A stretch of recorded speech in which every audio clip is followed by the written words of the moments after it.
भगवान ने पूर्णमासी को बांसुरी बजाई, सब गोपी आई, और जैसी गोपी आई तो भगवान ने स्वागत की।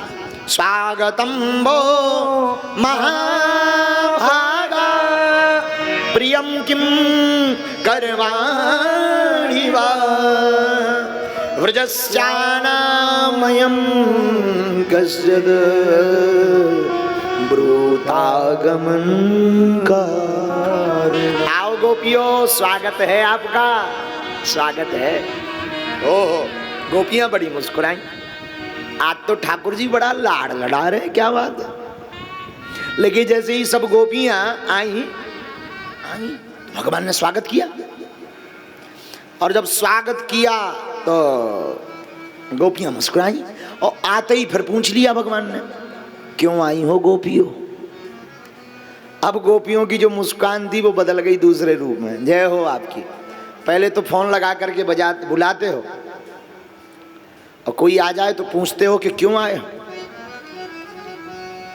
धन्य हैं आप, धन्य हैं। पहले तो आप बुलाते हो, फिर पूछते हो क्यों आई हो। लेकिन अब तक गोपियां कुछ बोली नहीं, खड़ी हो गई। भगवान बोल रहे, निसम्य गीतम तदनंग वर्धनम। अच्छा, तुम लोग आज शरद पूर्णिमा का चांद देखने वन में आई हो, वृंदावन देखने। अच्छा, आई सो तो कोई बात नहीं, पर गोपियों सुनो, स्त्री को अकेले वन में नहीं जाना चाहिए। गोपियां बोली, जय हो आपकी। अच्छा सुनो, अगर वृंदावन देख लिया हो तो लौट जाओ, जाओ घर सब। गोपियां बोली, वाह, लौटने के लिए आए थे क्या। ठाकुर जी फिर बोले, अच्छा, तुम इसलिए आई हो कि वन की शोभा देख लें। अब वन की शोभा देख ली, अब तुम जाओ यहां से, जल्दी जाओ, वरना तुम्हारे पति, तुम्हारे पुत्र खोज रहे होंगे, घर वाले तुम्हें खोज रहे होंगे। गोपियां मुस्कुराती हुई बोली, खोजने दो। यहाँ भगवान परीक्षा ले रहे कि अभी भी इनकी आसक्ति संसार में है कि नहीं। गोपियां नहीं लौटी। भगवान ने लंबे लंबे उपदेश दिए। देखो गोपियों, स्त्री का धर्म है पति की सेवा करना। जो स्त्री पति को छोड़ करके पर पुरुष का संग करती है वो नरकगामिनी होती है। गोपियां फिर मुस्कुराई, जय हो आपकी। भगवान उपदेश इतना ऊंचा दिए यहाँ पर, वृद्धौ जडो रोग धनोपि वा। भगवान कहते हैं गोपियों, पति बूढ़ा हो, पति निर्धन हो, पति कमजोर हो, पति लंगड़ा हो, कैसा भी हो, स्त्री के लिए पति ही परमेश्वर है। और जो स्त्री अपने पति को छोड़ करके पर पुरुष का संग करती है वो नरकगामिनी होती है। इसलिए तुम वापस लौट जाओ। अरे पर पुरुष का संग तो छोड़ो, ठाकुर जी बोले पर पुरुष का ध्यान करना भी विवाहित स्त्रियों के लिए पाप है। लौट जाओ, लौट जाओ। अब तक गोपियां शांत थी, अब बोली, हे भगवान, प्रभु, हे ठाकुर, जब से आए हैं बड़े प्रवचन सुनाए जा रहे हो।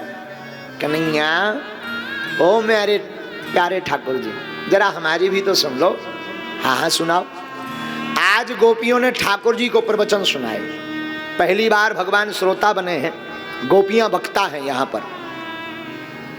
गोपियां बोली, सरकार एक कथा सुनाते हैं तुम्हें। भगवान बोले, सुनाओ। गोपियां बोली, सरकार, एक ब्राह्मण था। ब्राह्मण की जो स्त्री थी वो थी ब्राह्मणी, बड़ी पतिव्रता। जब तक अपने पति को भोजन ना करा दे तब तक वो प्रसाद नहीं पाती थी। स्त्री का धर्म है पति का शीत प्रसाद पाना। शीत यानी जो पति प्रसाद पाले तो जो बचे उसको पाना चाहिए। पुत्र का धर्म है पिता का शीत प्रसाद पाना। शिष्य का धर्म है गुरु का शीत प्रसाद पाना। भक्त का धर्म है संतों का शीत प्रसाद पाना। तो ब्राह्मणी बड़ी धर्मात्मा, बड़ी पतिव्रता, पहले प्रसाद स्वामी जी को, पति को पवाती, फिर खुद पाती। देखो ये नियम है हमारे भारतीय संस्कृति का। हमारी माताएं जब रसोई बनाती हैं तो पहली रोटी गाय को निकालती हैं। किसको निकालती हैं? अब तो प्रचलन बंद हो गया प्रायः, अब मॉडर्न जमाना आ गया ना थोड़ा, पर कहीं कहीं अभी भी प्रचलित है। पहली रोटी गाय को, पहली थाली ठाकुर जी को और अंतिम रोटी कुत्ता को। आज का जमाना थोड़ा उल्टा हो गया, अब पहली रोटी खुद खा लेती, अंतिम रोटी खसम को खवाती। मानो स्वयं गाय बनना चाहती हो।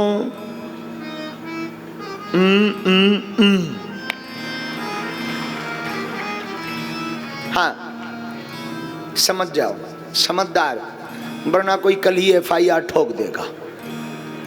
कौन बेफिजूली में लफड़ा में फंसे, आए दिन हम लफड़े में रहते ही एक और कोई ठोक देगा। हाँ, समझ जाओ, पहली रोटी खुद, मतलब हम हैं गौ माता, और अंतिम रोटी स्वामी जी के लिए। ये गलत। पहली रोटी गाय को, पहली थाली ठाकुर को, पहले प्रसाद पति को, बाद में स्वयं पाना चाहिए। पतिव्रता स्त्री का दूसरा धर्म क्या है? पहले पति को सुलाए फिर खुद सोए, पति के पहले जागे। आज के जमाने में घुर्राटे बंद ही नहीं होते, पति कब आया कब गया पता ही नहीं लगा। बोलो सीताराम, जोर से बोलो ना। वही सुबह से चिल्लाने लगे कि कल रात्रि में भोजन नहीं मिले, तब सुबह से जल्दी जल्दी हाँ हाँ ठीक है, गलती हो गई थी, मैं जरा थक गई थी तो सो गई थी। पतिव्रता स्त्री का दूसरा धर्म है, पहले पति को सुलाए फिर स्वयं सोए। पतिव्रता स्त्री का तीसरा धर्म, संसार से झूठ, एक तो कभी किसी से झूठ नहीं बोलना चाहिए, और नहीं चल रहा है तो झूठ बोल दे, पर पति से कभी झूठ ना बोले। और चौथा धर्म पतिव्रता स्त्री का, स्वप्न में भी पति की बात अपनी सहेली पड़ोसन आदि को ना बताए, इससे पति का अपमान होता। और स्त्रियों का धर्म है, जहां पति का सम्मान है वहीं पत्नी का सम्मान है, जहां पति का अपमान है वहीं पत्नी का अपमान है। ये मानना चाहिए। पर आजकल थोड़ा उल्टा जमाना है तो सब चलता है। हाँ, सब चलता। बोलो सीताराम, जोर से बोलो ना, शायद किसी की समझ में आ जाए। अच्छा, कितने लोग विवाह के बाद सुखी हैं? जरा हाथ उठाओ। पुरुष पुरुष इस चक्कर में मत उठाना कि घरवाली बगल में बैठी हो तो बेलन चिमटा मारेगी, तो भय के कारण उठा रहे हो कि ये घर पे जाके अग्नि। एक ही, चलो नाक बचा दे, उठ जा, जरा खड़ा हो, हाँ खड़ा हो, पोटली साथ में ही लिए। घरवाली आई तेरी? कहाँ है? अच्छा, कहाँ की है तुम्हारी घरवाली? तुम सुखी हो? ब्याह के बाद दूसरी करोगे शादी? इसका मतलब एक ही में छक गए। सुखी होते तो दूसरी हाँ ना कहते। महात्मा जी, भोग भोगना पड़ेगा, गौ से भी ज्यादा पाप दंड लग जाएगी। और जो लोग लहसुन प्याज खाते हो जाएंगे, गंदगी पड़ी रहेगी, वही जन्म होगा जो जानवर जैसे चाटे जाएंगे। हाँ, वाह। हम तो तुमसे जो पूछ रहे वो बताओ, ब्याह कब हुआ था तुम्हारा? और गुरुजी 19। अरे हंस के क्या बोलो, बोलो ना, हुआ ना? जी सर। कहाँ के हो? जाओ जी। हाँ? कैमूर जिला भभुआ से हूँ सर, चांद थाना ग्राम पहाड़ी से। पानीपुर बाबा के आशीर्वाद से गुरुजी आपके शरणों में आया हूँ। अच्छा, तो शादी से खुश हो? जी गुरुजी, बहुत ज्यादा। बहुत ज्यादा गुरुजी। तो दूसरी कर लो। नहीं गुरुजी। अच्छा चलो ठीक है, गुरु जी अगर फंसाएंगे तो गुरुजी। नहीं नहीं हम नहीं फंसाएंगे भैया, तू एक ही ठीक है, बैठ जा बैठ जा, मेरी कोई आज्ञा नहीं है, तेरी घरवाली मेरे पीछे डंडा लेकर पड़ी रह जाएगी। बैठ जा भाई। चलो कम से कम पुरुषों की नाक तो बच गई। इसको उठाने का हमारा मतलब यही था कि नाक बच जाए पुरुषों की। कटी तो धरी है सूप न खा जैसी। तो पतिव्रता स्त्रियों का धर्म है पति की सेवा करना। गोपियां भगवान को सुना रही, ठाकुर जी वो ब्राह्मणी अपने ब्राह्मण की बड़ी सेवा करती। ध्यान से सुनना, बहुत अच्छी कथा। एक बार ब्राह्मण को परदेश जाना था, तो पत्नी से कहा ब्राह्मणी से कि मैं देवी परदेश जाना चाहता हूं, तुम घर पर रहना। तो ब्राह्मणी ने हाथ जोड़कर कहा, नाथ आप अगर परदेश चले जाओगे तो मेरा पतिव्रत धर्म नष्ट हो जाएगा। मेरा नियम है आपके चरणों की सेवा करना, फिर सोना, आपको पहले भोजन खिलाना, फिर खुद खाना, मैं बर्बाद हो जाऊंगी। मेरा आज तक की पूरा पूजा जब तक सब नष्ट हो जाएगा। ब्राह्मण ने कहा एक युक्ति है, हम मिट्टी की मूर्ति बना देते हैं, उसे ही मुझे मानकर तुम जब तक हम बाहर हैं तब तक उसकी पूजा करो। भाव रूप में ऐसी भावना रखो कि हम प्रसाद पा रहे हैं। बाबा तो गोपियां इतना बोली, ठाकुर जी समझ आ रहा है ना? ठाकुर जी बोले हाँ। ब्राह्मणी तैयार हो गई, एक मिट्टी की मूर्ति बनाई, घर पे रखी। पति विदा लेकर परदेश चला गया। ब्राह्मणी रोज आरती करे, पूजा करे, प्रणाम करे, प्रसाद की थाली लगाए, मन ही मन पबावे, फिर बचे तो प्रसाद पावे। रात्रि को मिट्टी के मूर्ति की पति की चरणों की सेवा करे, फिर सोए, वही पूरा नियम करे। गोपियां बोली ठाकुर जी अब सुनना। एक बार वो थाली लगा करके प्रसाद पवाना शुरू ही की, पहला ग्रास, रोज वो 11 ग्रास खिलाती थी। और पहला ग्रास खिलाया ही कि तब तक दरवाजा की खटखटाहट की आवाज आई। तो ब्राह्मणी ने भीतर से कहा कौन? तो बाहर से आवाज आई, मैं तुम्हारा पति। ठाकुर जी अब वो ब्राह्मणी बड़ी दुविधा में पड़ गई। किस दुविधा में?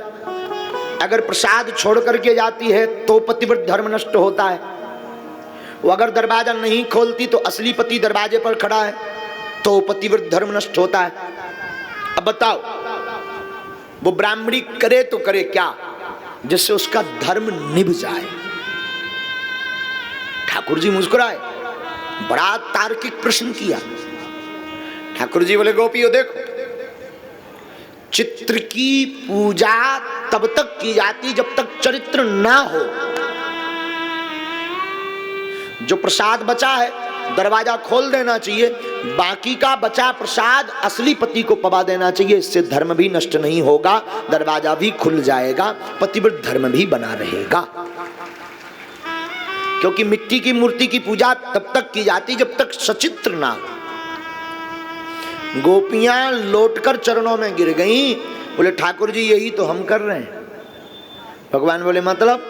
बोले जिस पतियों का भय आप हमें दिखा रहे थे वो मिट्टी के पति हैं, उनके अंदर 5 तत्व है, आप हमारे परम पति हैं, हम उनको छोड़ करके आपकी शरण में आ गए तो हमने क्या गुनाह कर दिया?